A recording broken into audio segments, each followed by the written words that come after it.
చేస్తున్నామన్నట్టే ప్రజల డబ్బుతో జీతాలు తీసుకున్నప్పుడు ప్రజల కోసం పాటుపడినటువంటి ఒక దౌర్భాగ్య పరిస్థితిలో ఒక అధికారి ఉంటే వాడికంటే నేరస్తుడు మరొకడు ఉండడు అన్నది నిర్వివాదాంశం. అలాగే శ్రవణ్ గారు, ఇవాళ ఎన్నికలలో పాల్గొనాలి అని అంటే కొన్ని అర్హతలు, కొన్ని ఆశలు కూడా మనం పెట్టుకుంటుంటాము క్యాండిడేట్ మీద. మీ ఉద్దేశంలో ఎన్నికల్లో ఒకటి పోటీ చేయాలి అని అంటే బేసిక్గా వాళ్ళకు ఉండవలసిన లక్షణాలు ఏంటి, లక్షణం ఏంటి? అంటే రాజేంద్ర గారు, ప్రాక్టికల్గా మనం మాట్లాడితే లీగల్గా మోరల్గా మాట్లాడితే థియరిటికల్గా మాట్లాడితే ఒక పద్ధతి, ప్రాక్టికల్ వేలో మాట్లాడితే రెండో పద్ధతి. సో థియరిటికల్గా మాట్లాడితే 40 లక్షల లోపే ఖర్చు పెట్టాలి, లేకపోతే ఎలక్షన్లో ప్రజాసేవ కోసం రావాలి, ప్రజాసేవ పరమావధిగా రావాలి, ఎన్నిక కాబడిన తర్వాత ప్రజా సంక్షేమ కార్యక్రమాలకి ఎక్కువ ప్రాధాన్యత ఇవ్వాలి. అంటే నేను నామినేషన్ వేసినప్పుడు నా దగ్గర రిటర్నింగ్ ఆఫీసర్ ఓత్ తీసుకున్నారు. సో ఆ ఓత్తులో ఉన్నటువంటి ఏ అంశాన్నైనా కూడా వైలేట్ చేయకుండా జరగాలనేది ఒక రాజకీయ నాయకుడికి చట్టం నిర్దేశించిన అంశం. బట్ ప్రాక్టికల్గా ఆలోచిస్తే అది జరగటం లేదనేది నిర్విధానం. దాంట్లో సమాధానాలు వెతుక్కోవాల్సిన అవసరమో లేకపోతే కొద్దిగా ఆలోచించి చెప్పాల్సిన అవసరం లేదు. గొంతెత్తి ఎలుగెత్తి 100% ప్రాక్టికల్గా ఉన్న థియరిటికల్గా ఉన్న ఏ ఒక్క అంశము ప్రాక్టికల్గా ఎమ్మెల్యేగా రాజకీయ నాయకుడిగా మారేటువంటి అంశంలో లేదు. దీనికి కారణాలు ఏంటి అనేది మనం వెతుక్కుంటా పోతే వ్యవస్థ కారణమా, వ్యక్తుల కారణమా, లేకపోతే వ్యవస్థలో ఉన్న లోపాల కారణమా, పార్టీలు కారణమా, బట్ అది కూడా అనుకోవచ్చు. ఏదండి, పార్టీలు కారణమా, పార్టీలు ఎవరిని ప్రోత్సహిస్తున్నారు, ఎందుకు ప్రోత్సహిస్తున్నారు అన్నది కూడా ప్రధానమైనటువంటి విషయం. అదే నేను అనేది. ఇప్పుడు పార్టీలు, జగన్మోహన్ రెడ్డి ఉన్నాడు. జగన్మోహన్ రెడ్డి ఒక అధినేతగా, ప్రాంతీయ పార్టీ అధినేతగా జగన్మోహన్ రెడ్డి ఏ నిర్ణయం తీసుకుంటే అదే ప్రజాస్వామ్యం. ఇక ఆ పార్టీలో ఉన్న మేరే ఎవరు మాట్లాడటానికి అర్హత లేదు. చంద్రబాబు నాయుడు ఏ నిర్ణయం తీసుకుంటే అదే ప్రజాస్వామ్యం, ఇక దానికి సెకండ్ థాటే లేదు. శ్రవణ్ ఏ నిర్ణయం తీసుకున్నా అదే ప్రజాస్వామ్యం. శ్రవణ్ కుమార్ పార్టీ అధ్యక్షుడిగా ఏ నిర్ణయం తీసుకున్నా అదే శిరోధార్యమా? అంతే. ఎవ్వరు ఏ అధికారి పార్టీ అయినా వాళ్ళ అధినేత తీసుకున్న నిర్ణయం ప్రజాస్వామ్యం. ఇప్పుడు ఆంధ్రప్రదేశ్ రాష్ట్రంలో అధినేత ఎంతవరకు ప్రజాస్వామ్యంగా ఉన్నారా అనేది మాత్రమే మనం చూడాలి. పార్టీలు అంటే నాకు తెలిసి అధినేతే పార్టీ, ఇంకా దాంట్లో వేరే వాళ్ళకి ఇంకొక వాయిస్ ఉంటుందని నేనైతే. పార్టీల కంటే నేను విధానాల మీద మీరు అన్నట్టుగా ఒకటి ప్రాక్టికాలిటీ, రెండు ఆశించటం తప్పు కాదు. ఖచ్చితంగా ఒక స్థాయి ఉండాలి అన్నది ఒక డిమాండ్ గా ప్రజల్లో పెరగాల్సిన పరిస్థితుల్లో ప్రాక్టికాలిటీ పేరుతోటి పక్కన పడేయలేం కదా కొన్ని సిద్ధాంతాలు. ఎందుకంటే ఒక ఫౌండర్ ప్రెసిడెంట్ గా ఒక పార్టీకి ప్రాక్టికల్ ప్రాబ్లమ్స్ ఏందనేది I know better than all of you. ఎందుకంటే నేను 175 కాన్స్టిట్యున్సీలో బీఫామ్లు ఇచ్చినప్పుడు, వాళ్ళని మానిటర్ చేసేటప్పుడు ఇవన్నీ కూడా చాలా ప్రాక్టికల్ ప్రాబ్లమ్స్ వస్తూ ఉంటాయి. చాలా మంది చెప్తున్నారు, ఇంతకుముందు నా ముందు మాట్లాడిన శ్రీనివాస్ గారు కూడా మనీ చాలా ఇంపార్టెంట్ అని చెప్పారు. I'm not denying it. Money plays vital role in politics, but that is not the only factor, that is not the only role to play. Money అనేది ఒక ఇంపార్టెంట్ ఫ్యాక్టర్ మాత్రమే పాలిటిక్స్లో, బట్ అన్నిటికీ money అనేది పరమావధి కాదు. దీనికి చాలా ఫ్యాక్టర్స్ ఉండాలి. ఫస్ట్ ఆఫ్ ఆల్, ఏమీ తెలియనివాడు ఒకడు వచ్చి నేను 10 కోట్లు ఇస్తాను, 20 కోట్లు ఇస్తాను, 30 కోట్లు ఇస్తాను, ఒక కాన్స్టిట్యున్సీలో దిగి పోటీ చేస్తాను, గెలుస్తానంటే కుదరదు. ఆ కాన్స్టిట్యున్సీతో కనెక్టివిటీ ఉండాలి, ప్రజలతో కనెక్టివిటీ ఉండాలి, ప్రజల పట్ల ఎంతో కొంత పనిచేశాడని అనుభవం ఉండాలి. అనుభవం ఉన్నటువంటి వ్యక్తి కరెక్టే అని నమ్మాలి. సో డబ్బులు తీసుకున్న దానికి పాపం వేద్దాంలే, ఎందుకంటే చాలా కష్టపడి పనిచేశాడు అని ప్రజల్లో సింపతి ఉండాలి. ఇవన్నీ ఉన్నప్పుడు మాత్రమే. జగన్మోహన్ రెడ్డి దగ్గర డబ్బులు లేక దాడులు చేయించుకుంటున్నాడా? జగన్మోహన్ రెడ్డి దగ్గర డబ్బులు లేక ఓట్లు మీరు 5,000 ఇస్తే ఆయన 50,000 ఇచ్చి కొనగలడు. కానీ ఎందుకు సింపతి గెయిన్ చేస్తున్నాడు? ఒకసారేమో 4,000 కిలోమీటర్లు పాదయాత్ర చేసి బాబాయ్ అని, హూ కిల్డ్ బాబాయ్ అని వివేకానంద రెడ్డి గారి హత్య కేసును అడ్డం పెట్టుకుని. యాక్చువల్లీ శ్రవణ్ గారు, I'm least bothered about mister Jaganmohan Reddy and Chandrababu గారు, అలాగే కూటమి. నాకు కావాల్సింది బేసిక్ గా ఎన్నికలలో ఎలాంటి వాళ్ళని మనం ప్రోత్సహించాలి అన్న basic point. At the same time ఎన్నికల సంఘం తీసుకోవాల్సినటువంటి జాగ్రత్తలు ఏంటి, అలాగే తీసుకురావాల్సిన రిఫార్మ్స్ ఏంటి అన్నదే ప్రధానం మన డిబేట్ లో. శ్రీ రాజేంద్ర గారు, నేను ప్రాక్టికల్ గా ఒకటి చెప్తున్నా. భారతదేశంలో కాదు, ప్రపంచ దేశాలలో ఉన్న 204 దేశాలలో ఏ దేశంలో లేని అద్భుతమైన రిఫార్మ్స్ ఎలక్షన్ కమిషన్ భారతదేశంలో ఉన్నాయి. కానీ ఏ దేశంలో వైలేట్ అవ్వని అద్భుతమైనటువంటి వైలేషన్ భారతదేశంలో ఎలక్షన్ కమిషన్ రూపంలో అవుతున్నాయి. సో రిఫార్మ్స్ నాకు ఒక ప్రధానమైనటువంటి విషయం, రిఫార్మ్స్ మీరు ఓకే ఫైన్ చాలా అద్భుతంగా ఉన్నది అన్నారు, బట్ ఎన్నికల సందర్భంగా కోట్లు ఖర్చు పెడుతున్నప్పుడు కళ్ళు మూసుకునే పరిస్థితి ఉన్నదా మరి ఎన్నికల సంఘం, ఎలక్షన్ కమిషన్? నేను అదే చెప్పబోతున్నాను, మీరు మధ్యలో చెప్పండి.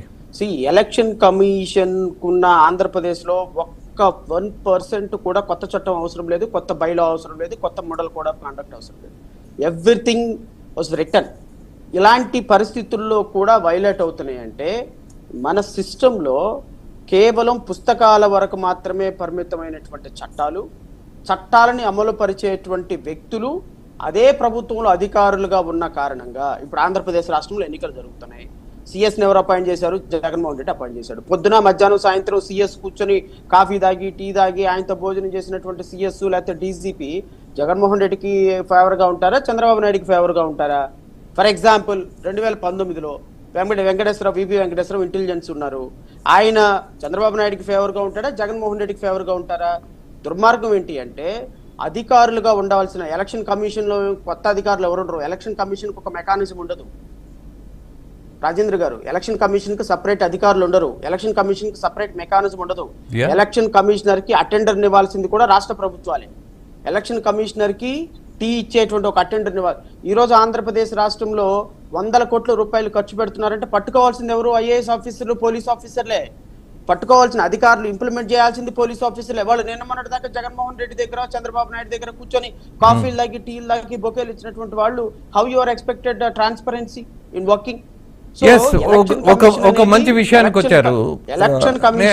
నేను ఒక్కటే అడుగుతున్నా, ఇప్పుడు ఎలక్షన్ కమిషన్ ఏదైనా మీరు ఉపన్యాసం ఇస్తున్నప్పుడు మీరు ప్రవోక్ చేశారు, అలాగే మీరు హద్దు దాటి మాట్లాడారు, మీరు సమయం దాటి మాట్లాడారు, ఇలాంటి నోటీసులు ఇస్తున్నారు కదా.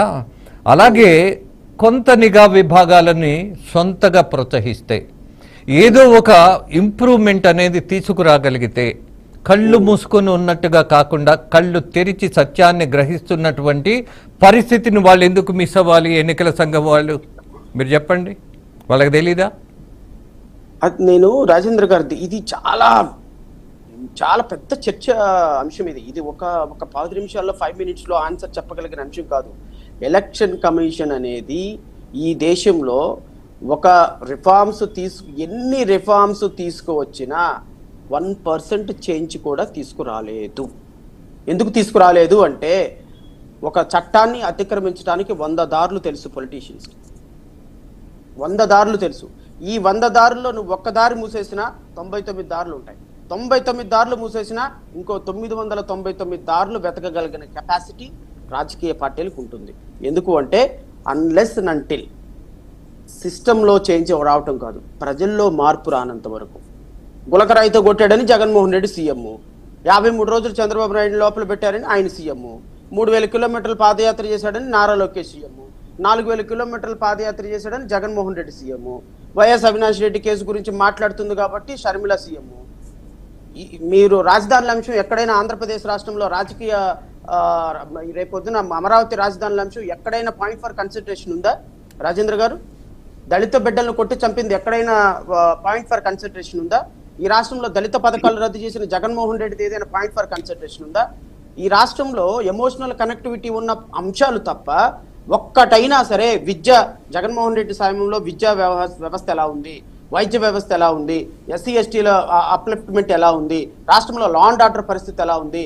5 సంవత్సరాలు మేము గొంతు చించుకొని ప్రాణాలను తేలంగా పెట్టి at the cost of my life and my family life కొన్ని వందల మందివి వాళ్ళు ఎక్కడో హైదరాబాద్లో కూర్చొని కాదు, విజయవాడ నడిబొడ్డులో జగన్మోహన్ రెడ్డి ఇంటి పక్క కోతబేట దూరంలో కూర్చొని మాట్లాడుతుంటే మాలాంటి వాళ్ళ వాయిస్ 5 సంవత్సరాల పాటు ప్రాణాలకు తెగించి మాట్లాడుతుంటే మళ్ళీ జగన్మోహన్ రెడ్డి రేపు ముఖ్యమంత్రి అయితే రేపొద్దున మా వాయిస్ ఏమైనా కనపడుతుందా, మా వాయిస్ ఏమైనా వినపడుతుందా? వీళ్ళు తగుదనమ్మంటా వెళ్ళిపోయి భారతీయ జనతా పార్టీ తోటి తెలుగుదేశం కలిస్తే, భారతీయ జనతా పార్టీ జగన్ కంటే ఎక్కువ ఈ రాష్ట్రానికి అన్యాయం చేస్తే, భారతీయ జనతా పార్టీ కూటమిలో ఉంది కాబట్టి జనసేన భారతీయ జనతా పార్టీని ఇష్టపడుతుంది కాబట్టి జగన్మోహన్ రెడ్డి రేపు సీఎం అయితే, ఈ రాష్ట్రంలో ప్రజాస్వామ్యం కోసం పోరాడిన మాలాంటి వాళ్ళ పరిస్థితి ఏంటి? మాలాంటి వాళ్ళ వాయిస్ శ్రవణ్ గారు, ఇప్పుడు మీరు చెప్పింది నేను డినై చేయటం లేదు, కానీ నేను బేసిక్స్ మీద మాట్లాడుతున్నా. మీరు అన్నటువంటి విషయాన్ని పరోక్షంగా కాదు ప్రత్యక్షంగానే నేను ప్రస్తావిస్తున్నా. మీలాంటి వాళ్ళు గొంతు విప్పాలి అని అంటే వినేవా అవకాశం ప్రజలకు ఉండట్లేదు అని మాట్లాడుతున్నటువంటి దాంట్లో ఎక్కడ సిస్టమ్ లో ఎక్కడ లోపం ఉంది? ఒక్క మాట చెప్పి నేను ముగిస్తా. ఈ 5 సంవత్సరాల్లో నాకు ఇచ్చినటువంటి ఒక ఎక్స్పీరియన్స్ ఏంటో తెలుసా? 5 సంవత్సరాలు చక్కగా డబ్బు సంపాదించుకుంటే చాలు, ప్రజా సమస్యల గురించి మాట్లాడటం అనవసరం, ప్రజా సమస్యల కోసం పోరాటం అనవసరం, ప్రభుత్వాల మీద అన్నెసరిగా గొంతులు చించుకొని మీడియాలకు రావటం, రౌండ్ టేబుల్ పెట్టడం, కేసులు వేయటం అనవసరం. చక్కగా మనం డబ్బు సంపాదించుకోవటం మీద కాన్సన్ట్రేట్ చేసి 5 ఇయర్స్ తర్వాత ఇదే డబ్బుని పెట్టుబడిగా పెట్టి రాజకీయాల్లో గెలవచ్చు అనేటువంటి ఒక ప్రాథమికమైన అభిప్రాయానికి 5 సంవత్సరాల్లో నాకు ఇచ్చినటువంటి ఎక్స్పీరియన్స్. ఇదే పాఠం నేర్చుకున్నారా శ్రవణ్ గారు? అబ్సల్యూట్లీ. కాలం నాకు నేర్పిన పాఠం ఇది. Okay. Because of political parties attitude. అంటే ఎందుకు నేను ఈ మాట చెప్తున్నానంటే, రేపొద్దున ఎన్డీఏ కూటమి ఓడిపోయిన రోజున మళ్ళీ నేను మీతో డెబెట్ కూర్చుంటా. ఎన్డీఏ కూటమి ఓడిపోయిన రోజున ఎందుకు అంటే ప్రజాస్వామ్యం అంటే it is all about democracy, అంటే it is all about parties who participated in freedom of fight కాదు. ప్రజాస్వామ్యం అంటే ఒక ప్రజల గొంతుకగా నిలబడి ఈరోజు ఒక వ్యవస్థని మనం ఒక జగన్మోహన్ రెడ్డి లాంటి ఒక నియంత పరిపాలన అందించాలి అని చేసిన పోరాటం ఈరోజు ఎటేటో వెళ్ళిపోతుంటే ఆల్మోస్ట్ ఆల్ సఫర్ అయ్యేది 5.5 కోట్ల మంది ప్రజలు. రాజేంద్ర గారు, ఇది మీరు నేను సఫర్ అవటంలా, మీడియా నేను సఫర్ అవటంలా ఒక చారిత్రాత్మక తప్పిదం. ఇప్పుడు భారతీయ జనతా పార్టీని కలుపుకున్నారో ఇంకోటని కాదు, ఇక్కడ ప్రజా సంక్షేమానికి, ప్రజా కంటక ప్రభుత్వానికి జరిగిన పోరాటంలో ఒక పెద్ద పార్టీ తప్పు చేసినందువల్ల జరిగేటువంటి అనర్థాలు మాలాంటి మేధావి వర్గాల్ని, లోపల నుంచి బయటకు వచ్చినటువంటి మేధా వర్గాలు మళ్ళీ లోపలికి వెళ్ళిపోయటానికి కారణం కాబోతున్నాయి. ఎలక్షన్ కమిషన్ లాంటి శ్రవణ్ గారు మేధావి అనే పదం అంటేనే నాకెందుకు నెగిటివ్ గా అనిపిస్తుంది. బాధ్యత కలిగినటువంటి, అలాగే సత్తా ఉన్నటువంటి, కొంత నాలెడ్జబుల్ గా ఉన్నటువంటి, అలాగే ఒక కమిట్మెంట్ ఉన్నటువంటి వ్యక్తులుగా మిమ్మల్ని మీరు అందరూ చెప్పుకుంటే బాగుంటుందేమో. అంటే నేను ఎందుకు ఆ మాట అన్నానంటే,